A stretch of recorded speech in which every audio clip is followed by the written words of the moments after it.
ফখরুল, এই খানকির পোলারা, এই শুয়ারের বাচ্চারা, এই বেতন মারা কুত্তার বাচ্চা, তাদের হারাম খাওয়া এই অভ্যাসটাকে এই কুত্তার বাচ্চা জানতে পারে না।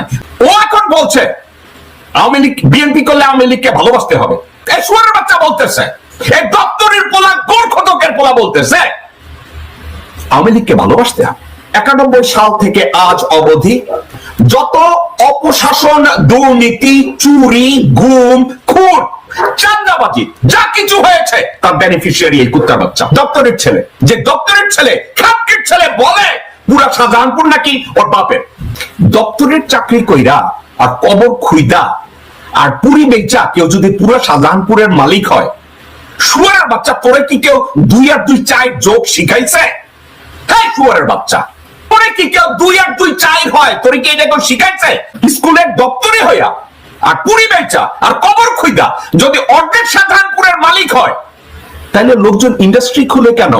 তাহলে লোকজন স্কুলে গিয়ে লেখাপড়া করে এত বড় ডেভেলপার কেন হয়? তাহলে তো সবাই স্কুলের দপ্তরই হইতো। কেউ যদি জিজ্ঞাসা করতো বাবাজি তুমি কি হবা, কয় আমি তো দপ্তরই হইতে চাই। কেন দপ্তরই হবা? দপ্তরই হইলে অর্ধেক শাহজাহানপুরের মালিক হওয়া যায়। কিরে বাবা তুমি কি চাকরি করবা? আমি তো কবর গোরখতক হব, কবর খুলবো। কেন? কবর খুললে আমি তো অর্ধেক শাহজাহানপুরের মালিক হব। কেউ যদি বলে বাবা তুমি কি হবা? আমি পুরি বিক্রি করব। কেন পুরি বিক্রি করবা? আমি অর্ধেক শাহজাহানপুরের মালিক হব। বিএনপি নাকি চাঁদাবাজি করে না, বিএনপি নাকি পিস্তলবাজি করে না, বিএনপি নাকি এখন সাধু হয়ে গেছে গা। এখন দেখেন বিএনপির এক নেতা আছে মাহবুবউদ্দিন খোকন, খোকনের আমকাডা পিস্তল লইয়া পকেটে ঢুকায় আর হিন্দিতে গান গায় মুঝে মারো। ওর মতো লোক পিস্তল পকেটে লয় আর কয় মুঝে মারো। আমার তো মনে হয় ওকে ইনভাইট করতেছে মোর গোয়া মারো। এই শুয়ারের বাচ্চারে খুঁজে বের করা পুলিশ কেন এখনো গ্রেফতার করে নাই? মাহবুবউদ্দিন খোকন রে কেন গ্রেফতার করা হয় নাই? এ ধরনের লোকজনকে তারা পালে। কে পালে? বিএনপি। এবং টকশোতে যারা যায়, টকশোতে গিয়া তারা রাজনৈতিক কথা বলে, রাইট? এই মুহূর্তে বিএনপি 8 থেকে 10 জন বিএনপির সর্বোচ্চ নেতা আছে যারা পুরো দলটাকে জিম্মি করে রেখেছে। এই 8 থেকে 10 জন নেতা বিএনপিকে খোকলা করে দিচ্ছে। এই 8 থেকে 10 জন নেতা বেগম জিয়াকে হাজতে ঢুকিয়েছে। এই 8 থেকে 10 জন নেতা বিএনপির মূলনীতিগুলোকে একের পর এক ধ্বংস করে বিএনপিকে দল হিসাবে একটা বিধবা মহিলায় রূপান্তরিত করেছে। এখানে অগ্রণী ভূমিকা কে পালন করেছে? মির্জা ফখরুল ইসলাম আলমগীর, মির্জা আব্বাস, আব্দুল আওয়াল মিন্টু, আমির খুসরো মাহমুদ চৌধুরী, ইকবাল হোসেন টুকু, সালাউদ্দিন।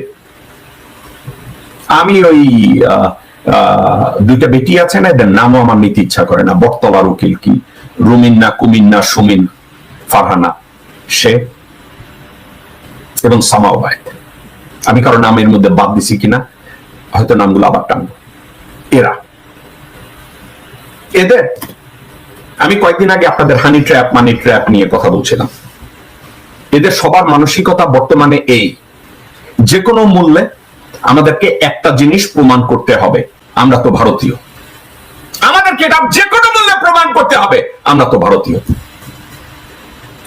আমরা তো ভারতীয়। আবার কয়েকদিন আগে মির্জা আব্বাস আমাকে যখন গালি দিচ্ছে তখন সে কথা ইনসিস্ট করতেছে আওয়ামী লীগকেও ভালোবাসতে হবে। অর্থাৎ আমরা যারা বাংলাদেশের রিফর্ম চাই, বাংলাদেশকে পুনর্গঠন করতে চাই, সংবিধানের পরিবর্তন করতে চাই, আওয়ামী লীগকে নিষিদ্ধ করতে চাই, তারা বলে এরা কি চায়? এরা আওয়ামী লীগ বিএনপিরে ভালোবাসে না। একবার বলে নাই বিএনপি কে ভালোবাসে না। এই কথা যদি বলতো তাইলে দপ্তরের পুরা শুয়োরকে বলতাম তুই বোধহয় কিছুটা ঠিক আছিস।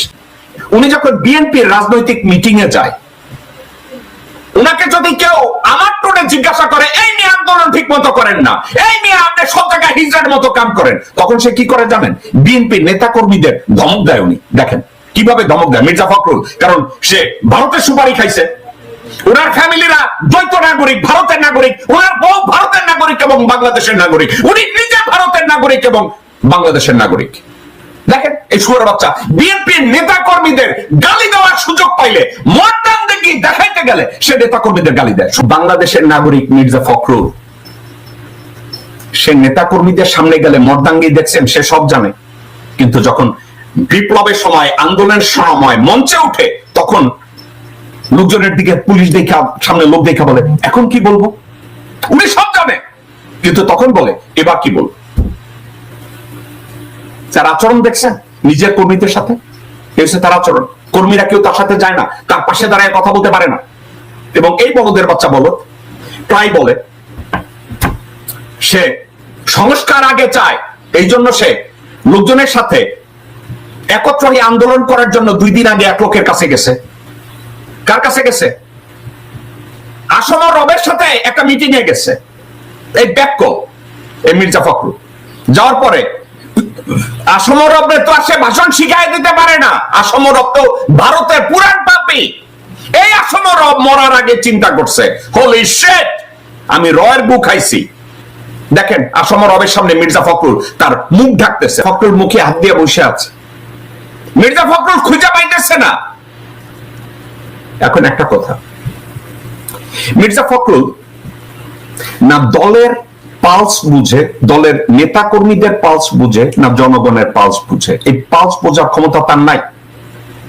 এখন মির্জা ফখরুল এবং মির্জা আব্বাসের জন্য কিছু লোকজন আছে, তারা তাদেরকে সমর্থন করে। কি সমর্থন করে? তাদের কথা শুনবেন, এক বলদের বাচ্চার কথা শুনেন। এই গোবরখোর, এই গোমূত্রখোর নোবেল রে বলে নোবেল বিজয়ী, ইনুসে গালি দিতে আসছে। এ ধরনের শুয়োরের বাচ্চারা মির্জা ফখরুলের পিছনে দাঁড়ায়, এ ধরনের শুয়োরের বাচ্চারা মির্জা আব্বাসের পাশে দাঁড়ায়, এ ধরনের শুয়োরের বাচ্চারা আব্দুল আউয়াল মিন্টু, তাবিত আউয়াল, মির্জা আব্বাস তাদের পাশে দাঁড়ায় এবং তারা বলে তারা বিএনপি করে। এখন যখন তারা বলে যে তারা বিএনপি করে, দেশের জন্য রাজনীতি করে, তাদের অস্তিত্ব কোথায় গিয়ে দাঁড়ায়? বিএনপি কোথায় গিয়ে দাঁড়ায়? আজকের বিএনপি তারা বলছে বিএনপি রিফর্ম দরকার নাই, বিএনপি সব জায়গায় সবকিছু ঠিক আছে, বিএনপি নির্বাচনের জন্য তৈরি, তাদের রিফর্মের কোনো দরকার নাই। আপনাদেরকে একটা জেলার বিএনপির কথা কাহিনী শোনাবো আপনাদেরকে আমি। যে কাহিনীটা হলো কুষ্টিয়া বিএনপি।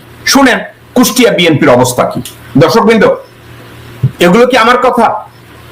বিএনপির লোকজনরা বলে যে মিল্টন আমাদের বিরুদ্ধে কেন কথা বলে?